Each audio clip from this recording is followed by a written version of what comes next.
This microphone is for reporters that would like to come and ask a question, so you're not passing around a handheld mic.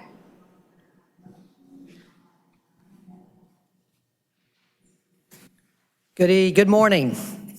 Glad to see everyone here today, and glad not too many people are here today.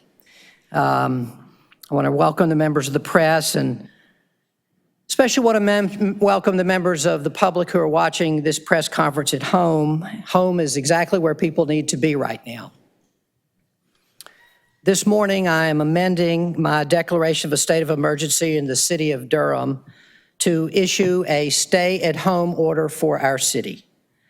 This was not an easy decision to make, but it is a necessary decision in light of the spread of coronavirus in our nation, in our state, and in Durham.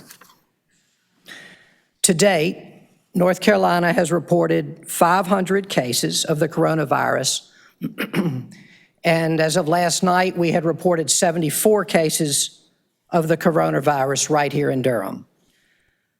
Most of these cases in Durham are related to travel, and thankfully, only 8 of these local cases have been identified as cases of community transmission. Right now, the trend line for coronavirus cases in the United States is following the trend line of coronavirus cases in Italy. Watching the Italian experience from afar is sobering for all of us.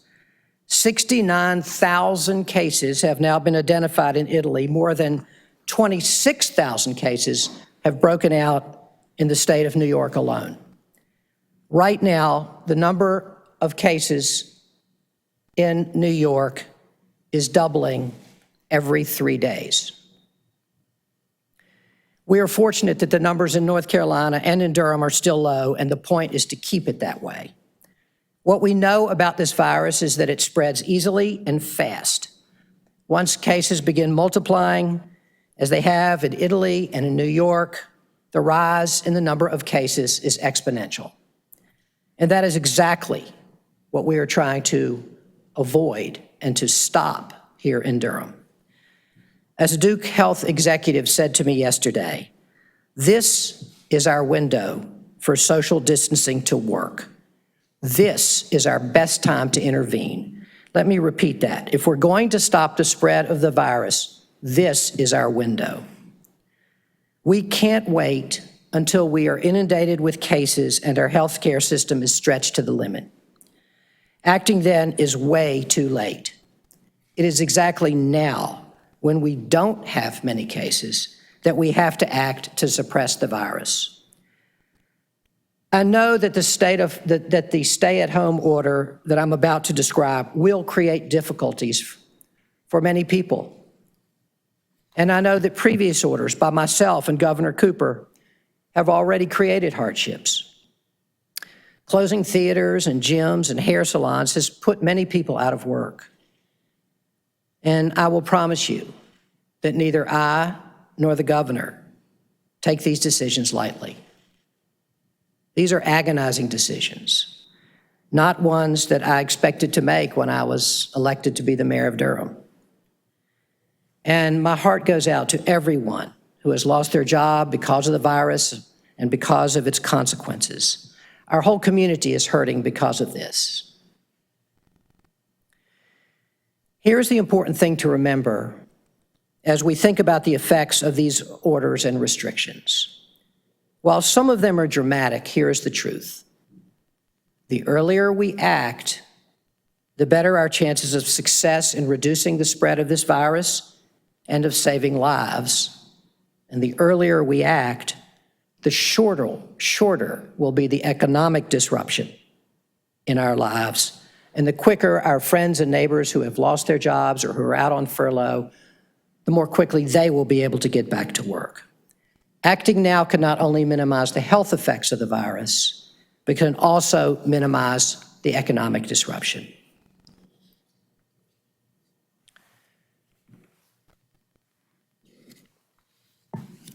I want to also particularly mention one of the most important reasons that we need to issue this order.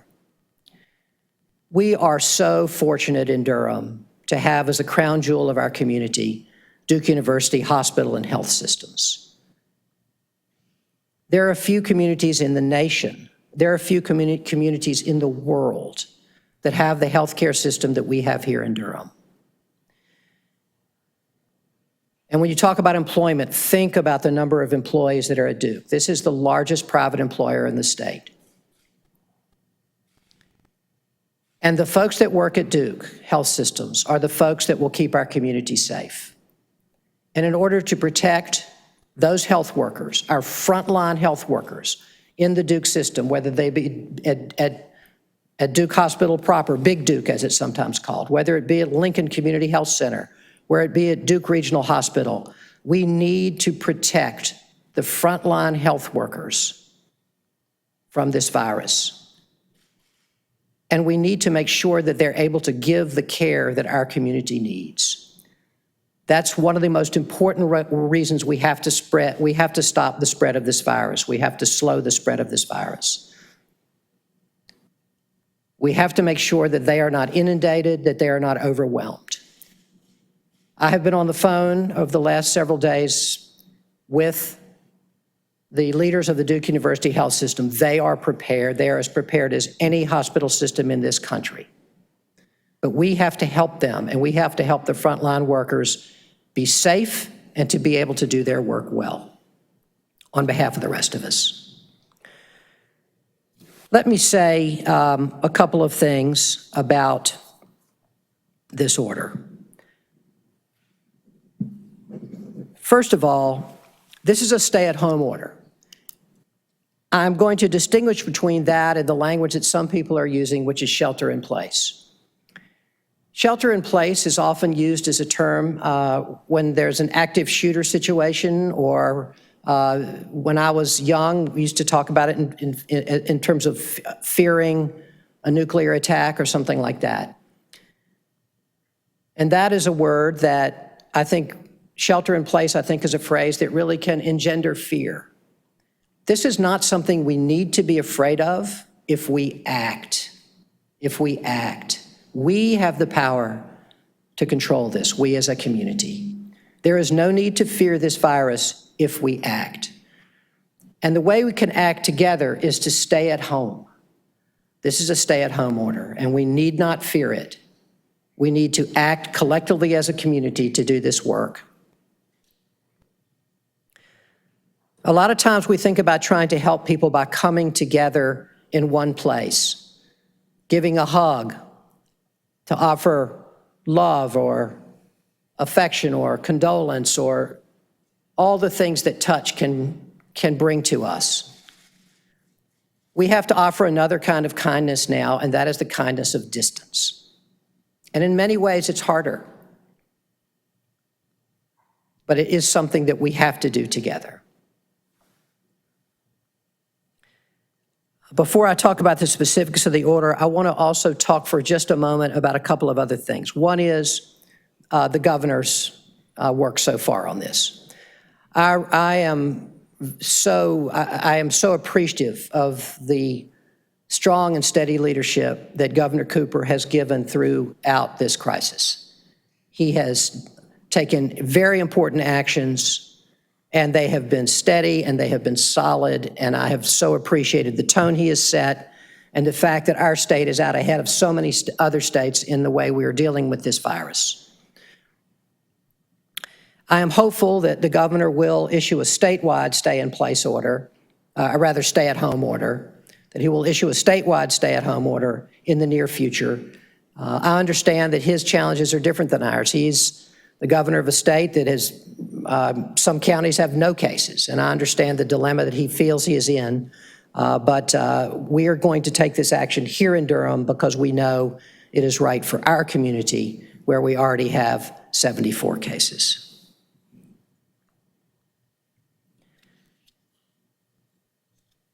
I want to also mention that we have the strong support of County Commission Chair Wendy Jacobs. The county commissioners are moving forward towards their own order for Durham County. They are working towards that, and I think we will be seeing that in the next few days. And I really appreciate hearing from Chair Jacobs the strong support that the county has for this stay-at-home order today. I have also been in communication over the past few days with mayors of the other large cities in our state. And in the next, you will see, Mecklenburg was yesterday, Durham is today, you will see some other orders from other cities today, and you will see around the state a flurry of these orders from our larger cities and counties, these stay-at-home orders, because our cities are all experiencing the exact same crisis. So I've been in touch, very close touch with Mary Ann Baldwin in Raleigh, with Nancy Vaughn in Greensboro, with Pam Heminger and Lydia Lavelle in Chapel Hill and Carrboro, with Esther Mannheimer in Asheville, with Alan Joins in Winston-Salem, with Vi Lyles in Charlotte, and other mayors around the state, and we are of one mind. So let me talk through now let me hit the most important points here in our stay-at-home order. I'm going to begin with talking about what this order does, and I'm going to read one part of it because I think this is very important. Stay at home. Except as allowed in this order, all individuals in the city of Durham are prohibited from, 1, being or traveling upon any street, alley, or roadway, or upon public property, or 2, participating or carrying on any business activity or keeping open places of business or entertainment in any other place of public assembly. That's the heart of this. Stay at home. And then the order goes on to talk about various prohibited activities as well as exceptions or exemptions. And I'm going to go through some of those exemptions because they're very important. The purpose of this order is to be able to do two things at the same time. A stay-at-home order is to ensure that the maximum number of people self-isolate in their places of residence to the maximum extent feasible, while enabling essential services to continue to slow the spread of COVID-19 to the maximum extent possible. We want to and need to be able to do both of those things.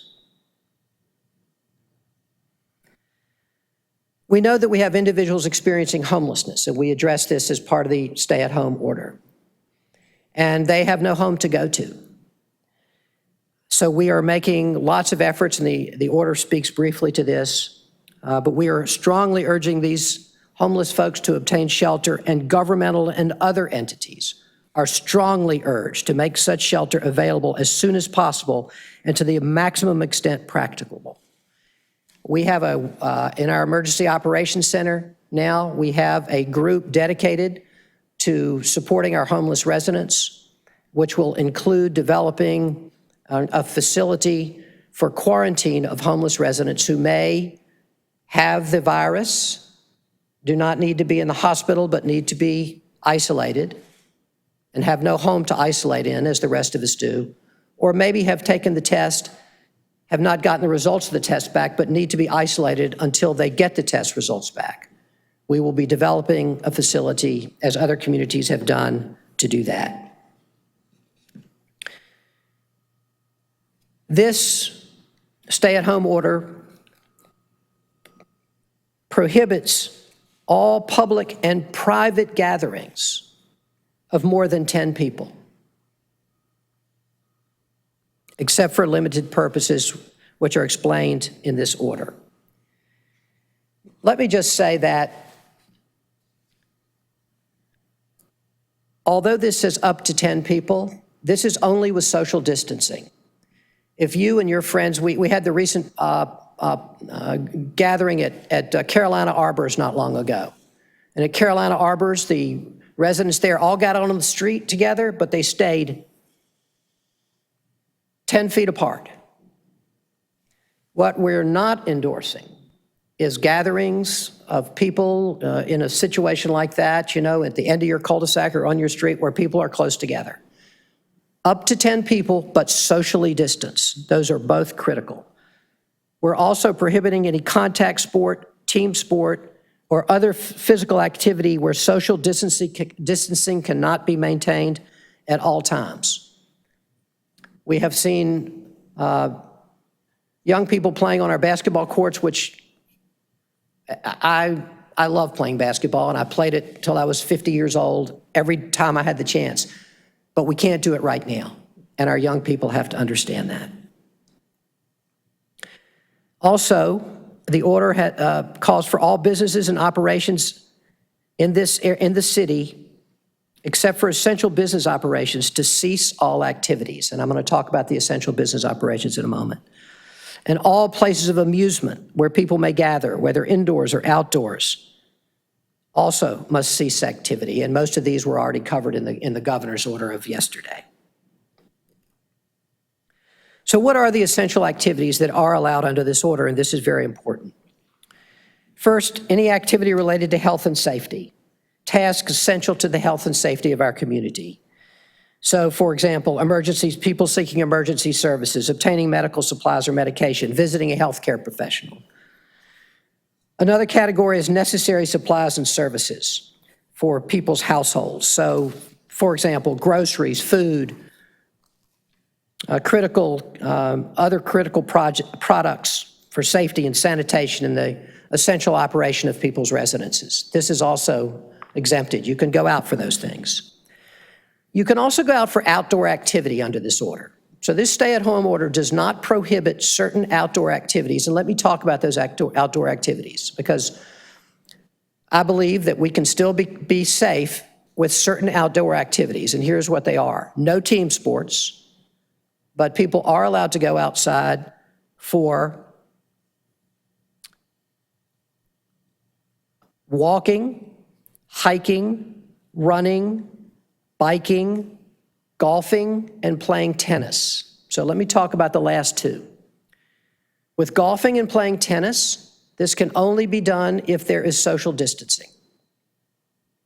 I am concerned about this. We are in the order prohibiting driving ranges, and we are continuing to allow golf and tennis, but only if there's social distancing. And we will be closely monitoring this, and if we find that this social distancing cannot be maintained by people who are golfing or playing tennis, then we will come back at a future time to put those activities within the order. Taking care of others is also something for which you can go outside. To care for a family member, a friend, or a pet in another household when critically necessary. It's okay to be outside for that. We have in the order limitations on business operations, which I mentioned earlier, except for essential business operations. And let me talk to you about what they are. First of all, working from home. Businesses may continue any operations consisting exclusively of employees or contractors working at home. Second, essential businesses and operations. And these are activities that are essential, that are not prohibited from operating and encouraged to operate. There's a list of those here, and let me talk about that list because this is very important.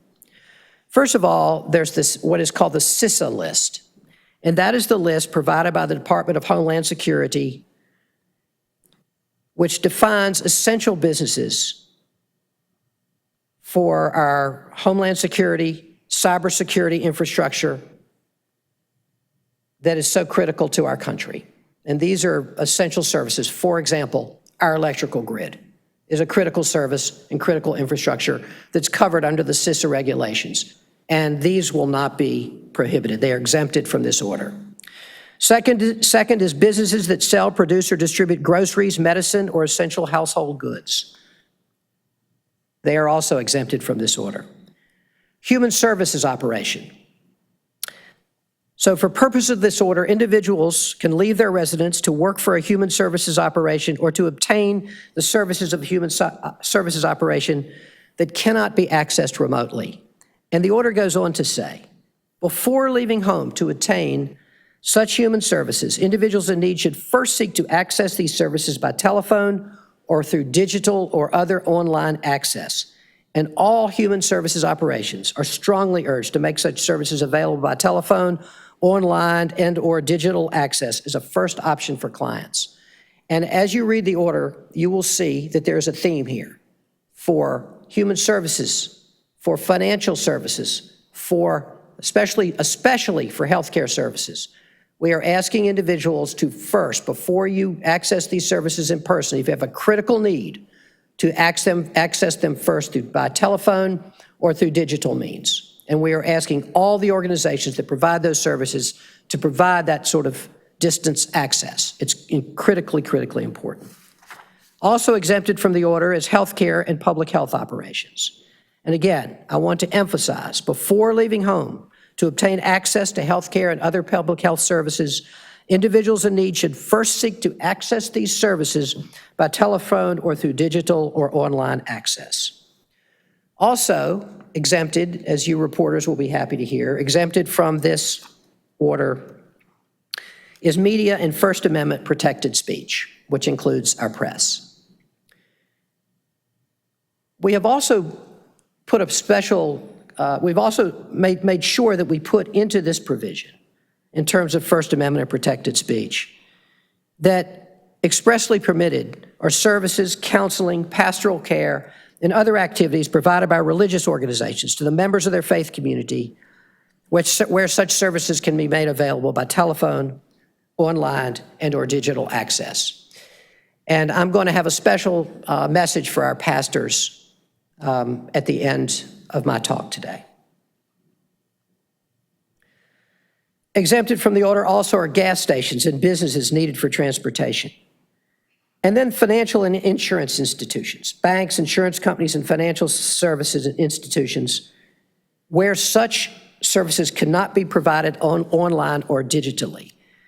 These banks and financial institutions can be in business, but they only can operate critical services that are important at this time, and I strongly encourage individuals not to leave your home to go to your bank or your financial institution unless you have an absolutely critical need.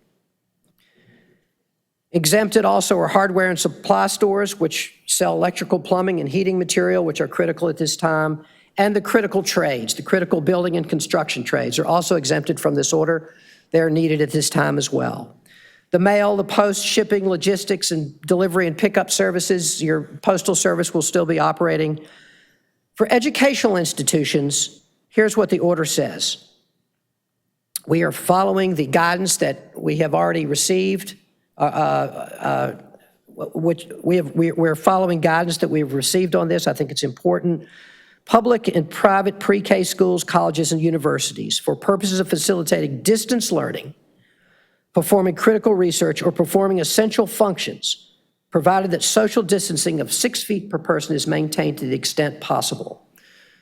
So our educational institutions can stay open for these functions, but these functions alone. Laundry services can remain open. Restaurants can remain open only for consumption off premises, as we already have now. Services and suppliers of essential businesses, such as the one listed that are providing them essential services, can also remain open. Transportation, airlines, taxis, transportation network providers, and other private and public and commercial transportation and logistics providers necessary for essential activities are also exempted from the order. For home-based care and services, we know that some of our elders and other residents of our community are at home and need critical home-based care. They cannot leave their home for that care, and people have to enter their homes to provide that care, and they are also exempted from the order. Residential facilities or shelters are exempted from the order for adults, seniors, disabled persons, for substance abuse and mental illness, and so forth. Professional services, which are needed at this critical time, are exempted from the order. This does not include any old professional service. If you are offering professional services, only services that are critical at this time can be offered. And I, again, urge people who are accessing professional services, whether they be legal, accounting, notary services and so forth, to only access them if they are critical to you. For real estate services are restricted by this order to only appraisal and title services. Only appraisal and title services are allowed under the order. For child care facilities, they are exempted under this order for those that provide services that enable first responders, healthcare workers, public health, HHS staff, and others who are responding to COVID-19. Hotels and motels will still continue to be able to operate, but can have only delivery or carry out food services in terms of what they offer in terms of food. And funeral services, of course, are also allowed to operate.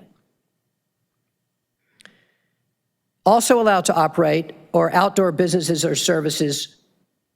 So businesses and services that operate primarily outdoors or in structures under construction. So construction work, related contractors, lawn maintenance, and so forth can operate as long as people maintain social distancing for those buildings that are under construction or outside. The order also allows alternate offerings of non-essential goods and services. So in other words, any business that provides goods and services may continue to operate by only delivery, mail order, or virtual web service with no in-store traffic. I will give you an example. I have ordered a book from the Regulator bookstore. I would like to be able to go by and pick it up, but this prohibits that, I'm sorry to say, because I love the Regulator bookstore and I want to go pick my book up. But they can mail the book to me, and that will be acceptable. Also exempt under the order are minimum basic operations for all businesses. And this includes minimum activity needed to maintain the value of the business inventory, ensure security, process payroll benefits, or other related functions. If one person from your business needs to go into the business that day and make sure everyone gets paid, that's acceptable. Minimal business activity to keep the business going. Minimum activity to perform any function permitted by this order, or minimum activity needed to facilitate employees working from home. We know that sometimes someone has to be in the office to make sure all the other employees are able to work from home, and that is acceptable. Also, of course, essential government services are prohibited, are exempted. Essential government services are exempted from the order. You see today in City Hall is almost empty today. And that's because there are not many essential services that people have to actually be here for. There are essential city services where people are outside picking up your solid waste and other services outside, but there are very few services where people have to be here at City Hall. But those essential services are allowed both for public schools, for housing authorities, and transportation authorities. I won't, the order speaks to travel. I won't discuss that in detail now, but I'm happy to take any questions about it. It speaks to regulations of nursing homes, which are ones that most of our nursing home and long-term care facilities are already abiding by.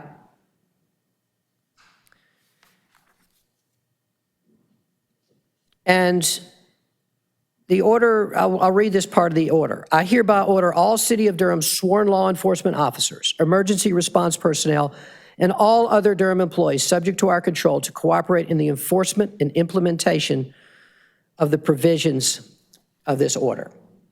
This is a legally enforceable order, and our law enforcement can be involved in the enforcement of the order. Let me just say, we are not planning to, no one's going to be arrested behind this order. No one is going to be cited behind this order unless someone continuously and egregiously offends. But what we can expect from our law enforcement officers, from our public health officials and others, is to remind people when they see them, to tell them, more than remind, to forcefully tell people, you are gathered here on a basketball court, there are 10 of you playing basketball, this is unsafe, and you need to disperse.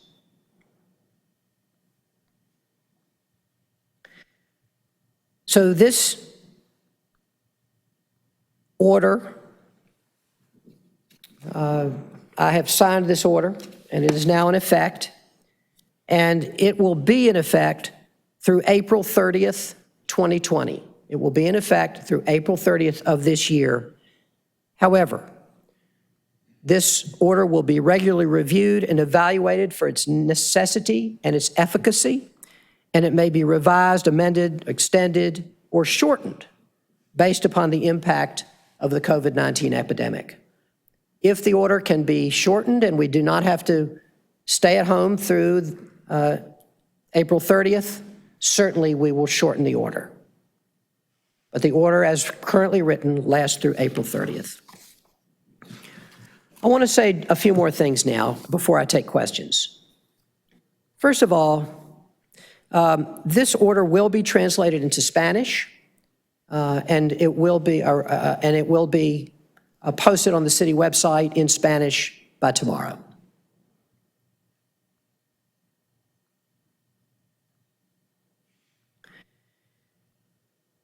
I want to speak just a moment to our elders. I think that one of the ways in which the virus has been explained to people is that that our elders should be scared, that the virus is more dangerous for our elders, and that's true. It is more dangerous for us. I'm 69 years old. I'm in a risk category because of that. Look at my hair, it's gray. But here's what I want to say to our elders. This is not something to fear. It's something to take control of. You have the power yourself to take control of your behavior to keep yourself safe. There is no reason to fear the coronavirus if you stay at home and you limit your outdoor activities. The other thing I want to say to our elders is this. Don't think of yourselves as a victim in this situation. Think of yourself as somebody who has a lot to give and a lot of ways to help out, and I'll mention two of them. Maybe your grandchild is one of the young people that lost their job when a restaurant had to close. And maybe you got a check that you can send them in the mail. A lot of us who are elders have some resources that our young people who are just getting started out don't have. And I urge all of us who are in that situation to help these young people out with their resources and to help them out with your wisdom. Sometime in your life, you have also suffered a setback. If you're my age, you've suffered a lot of setbacks by now. We've all done it. And you have wisdom to offer the young people in your life. So if you're an elder, don't think of yourself as a victim of this coronavirus or a potential victim. Think of someone who's empowering yourself to stay safe, because we can all stay safe, and someone who has something to give to the young people of our community at this time. To our young people, most of the coronavirus infections in Durham are infections that are young people. I know that there's a lot of feeling that young people can't be infected very much by this virus, but they can be. And you want to keep yourself safe, but you also want to keep the other people in your community safe who are at risk. So please, please act responsibly, socially distance, and stay at home. And for the young people, you have also something to offer. If you have an elderly neighbor who you know is more likely than you are to suffer from the coronavirus if they go out for their grocery shopping, offer them to do their grocery shopping for them. You can go to the food line for them, pick up their groceries, and bring it to them so they won't have to go out. I want to mention a young person from Durham who has the coronavirus and has put out a beautiful message. And this is very, very close to home. Our former city attorney, Patrick Baker, who now is the city attorney in Charlotte and who I've been in close contact with, and along with Kim Rayberg, our current wonderful city attorney, we've all been in close contact these last few days to try to figure out this order together, because this is happening all over the state, and the cities and the city attorneys are working together. And Patrick has a daughter named Chloe, who's 19 years old. She lives here in Durham. She's finishing up school. And Chloe came back from London, from England, recently, ill-timed trip. She didn't know that, of course. And she contracted the coronavirus. And she has put out a beautiful post on social media. And what Chloe's message, I'm going to paraphrase it, is this. She got the coronavirus. It felt a lot like the flu. She got pretty sick, but not terribly sick. And what she says is this: for people my age, you get sick, it doesn't feel good, but it's easier to make it through. But for all the people my age, Chloe says, don't pass this on to other people who are more at risk than you are. So Chloe's message is amazing, and you can find her post on social media. I want to say a word to our pastors. Our pastors have been amazing during this time. And I see my colleague, Mark Anthony Middleton, the pastor of Abundant Hope, who's sitting here today. I'm a member of Judea Reform Congregation, and our rabbi and other leaders of our congregation have been calling every member of our congregation to ask us how we're doing and what we need. Our pastors, one of the hardest things about this, when you talk about groups that can't get together, as Governor Cooper said yesterday, one of the most difficult situations is that people can't go to church. They need to stay distant and can't go to church together. And that church is such a comfort to people in these times. So I know a lot of our pastors have tried to go to virtual services, and that's super important, and I'm so happy that our churches are moving in that direction. But I'm also going to call on all of our pastors today to lead your congregation in making individual contact with all the members of your congregation. Some of these congregations are big, and you can't call everybody yourself, but you have leaders in your congregation. You can get on the phone and make a personal voice-to-voice contact with people and find out how they're doing, if they have any special needs, especially any special health needs or nutrition needs that can be fulfilled. So for all of our pastors, our rabbis, our imams, all across this city, this is a time for special personal contact with your church and your church members. This can be a time that brings us together and doesn't drive us apart. I have a message for our artists. I am excited about one aspect of social distancing, and that is I'm expecting our artists to be doing all kinds of cool stuff, our local Durham artists, online that we can see. I'm waiting for the group of poets who are going to, every night at 7 o'clock, have somebody on Zoom reading their poems. A different poet every night, you figure it out. I'm waiting for our musicians, who every night at 8 o'clock, one of you is going to be performing solo for the rest of us to see. And I know that can happen. We need our artists to help lead us now and to help feed our soul in the way that only the arts can do.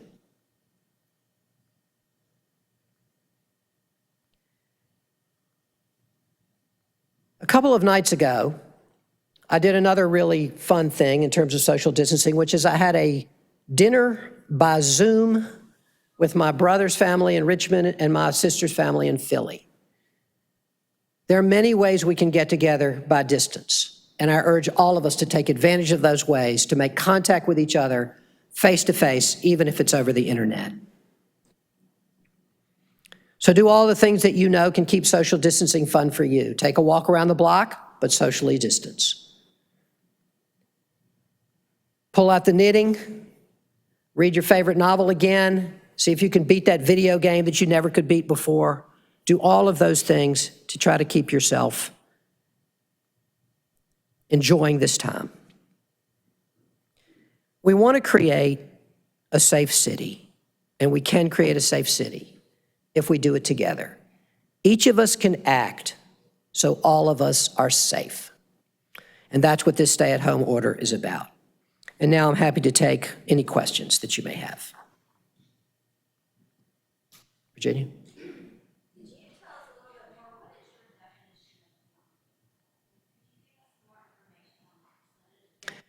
Who have the virus? Yes. I can't. I can't give you the percentage. I don't have those numbers in front of me. But our public health folks have that information. Do you know whether they're going to share that? I hope so. I believe that's probably public information. Okay. Not the individual cases, but the breakdown, I believe, is public information. And I've actually told our public health folks that I believe that is public information. The demographics. Yes, the demographics. That's great to hear. And a lot of people are going to have questions about whether they're essential services. Where should they go to find them? I think that that's right. So Virginia's question is, a lot of people are going to have questions about whether their business should be classified as essential service, and how do they find out? I think that's exactly right, and I think I can tell you that I probably got 20 questions like that between last night when the press release about this press conference came out and this morning right here. Is this an essential service? Is this an essential service? So first of all, I'll say, folks can certainly write me because they know where to find me, and I will refer it to our city attorney, and we can. We'll do our best to make a judgment on that with the advice of the city attorney. And I think you said that the police and as well as city staff enforce this order. Can you give us a little bit more information about, if someone does, Yeah. what will they be given a citation? Is there a misdemeanor? Well, let me just say, yes, police can enforce this order. And so, as I said, the plans are not to cite anyone. The plans are not to penalize anyone. The way enforcement has worked in New York, where they have more than 26,000 cases now, is that police have been telling people on the street who are gathering to disperse. And that's the way we'll do it here in Durham. If there's an egregious offense, I'm sure something else will have to happen, but I'm anticipating that there won't be any egregious offenses. I think that people are going to work together to make this work. And will there be any issues with people who work out of the county or work out of the state coming into Durham? Yeah, so the question is, will there be any issues with people working out of the city or out of the county, or do you mean Durham people who are driving elsewhere? Yeah. Well, first of all, I'm anticipating a very, very similar order from Wake County to be in effect probably at the same time as our order is in effect. So I think there'll be a lot of unity of purpose there, and I believe that the county order, which will be forthcoming soon, will also, I think we'll all be covering very many of the same things. So that will be helpful. But, the attempt here is that this order is not trying to be draconian. If someone is, let's say, working in an essential job in Wake County and has to drive through Durham to get there, of course, that would be permitted. And did you discuss at all with the Durham Chamber?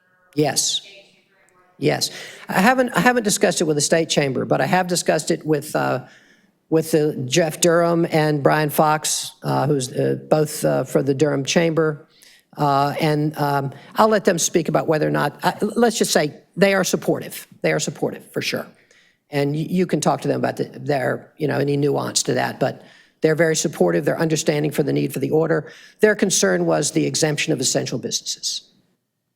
And then I know that we kind of talked about businesses, but a lot of residents obviously also have questions about go to their second home or go to their rental home.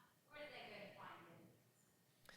Well, they can read the order, for starters, and if they still have questions, again, I think that probably the most visible person in this situation is me, and they can write me, and I will check that. I will try to run anything that I think is close by our city attorney, and will render some sort of judgment about whether or not that violates the order. And could you clear a little bit about daycare and daycare services? Is that just for essential? For essential workers, broadly defined.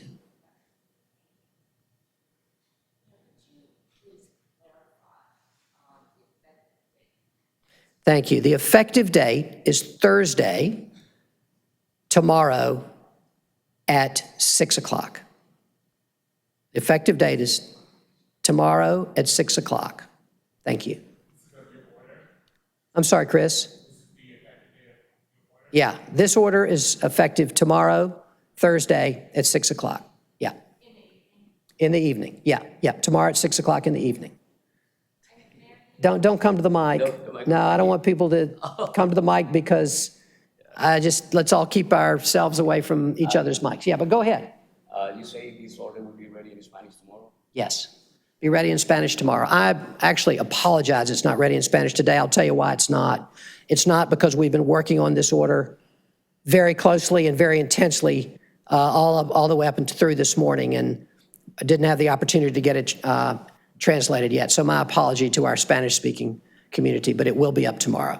Yeah. And Mayor, can you talk about what prompted this order? Were you seeing things that you didn't like, or did you feel that people were out too much in groups? I think two things have prompted the order, Sarah. One thing that's prompted the order is, yes, frankly, we have had people who have not been using good judgment, and particularly young people who have not been using good judgment and have been congregating in large numbers, and it's unhealthy. It's unsafe. So that's one reason. But the other reason is simply because of what we know about the spread of the virus and what we know about how to slow that spread. So those are the two things that came together. Yeah, yeah, I'd say that. Any other questions? Tim? Can you clarify or explain out of the 74 cases, how many people have recovered? I don't know. I will say this, though, not many yet. If you look at the recovery ratios in the country, so there's an interesting website, I think it's called Worldometer or something like that, Worldometer, I'm not sure how to pronounce it. And it lists it doesn't list them all, it aggregates all the cases in the world and in the nation and so forth. And you'll see that in the United States, the number of cases that we have is very, very, is increasing all the time. It's in the 50-some thousands.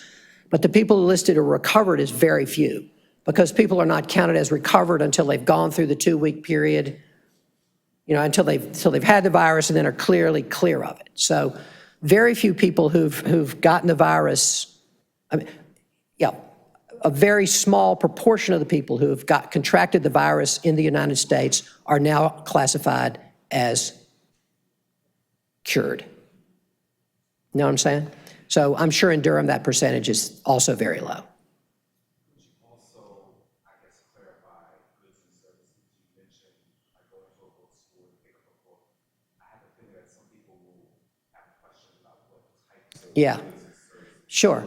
Well, retail stores in general are not able to operate unless they meet one of these exemptions for being an essential service. So already a lot of those stores are closed. We know, for example, that our hair salons and anything about personal grooming, all of those are already closed. Gyms, fitness centers, tattoo parlors, nail salons, all those are already closed. So in terms of purchasing, but this is not, so stores are closed that sell furniture and books, and this order closes all those kinds of stores, all those retail outlets, except that they can do business online, by mail order, that kind of thing. And I, again, want to say, I do not take that lightly. I understand that. My family was in the furniture business for many, many years. And I know what it's like to be in the retail business. It's hard, and this just makes it harder. And so I'm very cognizant of that and aware of the hardship that this will cause for some people. Healthcare include pet services, Vets, yes. Grooming, no. and then what about, I know you mentioned transportation, but what about auto garages?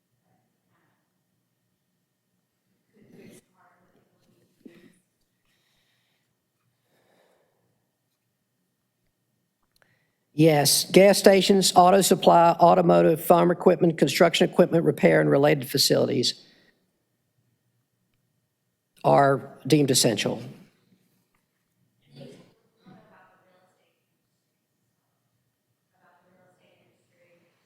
that they can't have showings? That's right. Inspections? Yes, that's what it means. And have you spoken to the real estate? I've heard, and prior to this, that almost every industry that knew that I was thinking about this has written previously to ask that their industry be exempted. And so I've heard from the real estate industry. Yeah, Chris? Mayor, I was taking notes, but you say non-essential businesses must close unless they can do work online or fall into those exemptions. Exactly. Mayor, for people that are watching at home, that may want to contact you, as you suggested, they have questions about what's exempt within you, how can they reach you? They can email me, I think is the best way. Steve.Schewel@durhamnc.gov. Steve.Schewel@durhamnc.gov. And of course, that's on the city website. And there are dental offices included in the medical offices you mentioned? They are, yes, dental offices are exempt from the order. But as you know, most dentists are not doing routine dental care anymore because of the closeness of the, you can see why dentists would be very, very threatened themselves by people with the coronavirus. So what most dental offices have done, including the dentist that I go to, they're doing only emergency dental services. But they are exempted. If those services are needed, they're certainly available to people. I don't want you to have a really bad toothache, Sarah, and not be able to get that fixed. Thank you, that's helpful. I'm getting a number of questions from people on Twitter, and I know we don't have time to get to all of them, but one question I did get was, are bicycle shops exempt from the order? Bicycle shops are exempt from the order, but there's a special condition.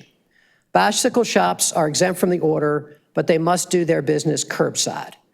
Just like automobiles, we feel that bicycles are a critical transportation for some people, and they may need and bicycle repair supports that transportation infrastructure. But I've heard from some people in bicycle shops, and they would like to do their business curbside. So you can drop your bicycle off and pick it up curbside.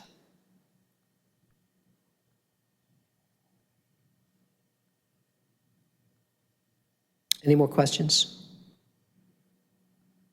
I really appreciate everyone being here today. Thank you so much. Let me add one more thanks. I want to thank Kim Rayberg, our city attorney. She did a fabulous job. We looked at all of what we thought were the best stay-at-home orders that had been from around the country or that had been drafted here in North Carolina, and I think she has put together a fantastic order, and I'm very appreciative of Kim doing so under a lot of time constraints, and she did a remarkable job. But thank you all, everybody.